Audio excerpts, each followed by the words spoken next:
नमस्कार। अभी आप देख रहे हैं दरियल मिथिला। अभी हम दरभंगा जिला के गौरापुरम प्रखंड क्षेत्र के महुआर गांव में स्थित है। आप तो भक्त बहुत देखे होंगे, लेकिन इस तरह का भक्ति में लीन, साधना में लीन नहीं देखे होंगे। आप बगल के ही गांव में देख रहे थे कि सीने पे 111 कलश रखा हुआ था, लेकिन यहाँ पे एक भक्त ऐसे हैं कि जो खड़े 24 घंटा खड़े रहते हैं और हाथ में कलश लिए हुए।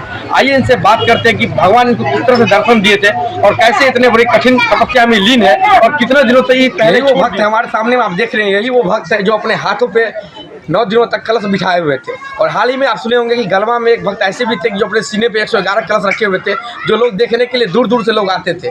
लेकिन ये खड़े रह के यहाँ पे 24 घंटा खड़े रहने के बाद भी अपने हाथ में कलश लिए हुए हैं। कैसे भगवान इनको स्वप्न दिए थे और किस तरह इतने कठिन तपस्या कर रहे हैं, आइए इनसे बात करते हैं। इसमें है जो मसाला जो आता है उसे 15 रोज पहले उनको कुछ पता चलता है जैसे में से करना है, पूजा करते हैं। तो इस बार कितना दिन पहले से पहली बार है आपका या फिर इससे पहले भी? तीसरा बार। कितने दिनों से कर रहे हैं आप? 2022 से, लेकिन 2019 से माता रानी लेकिन 2022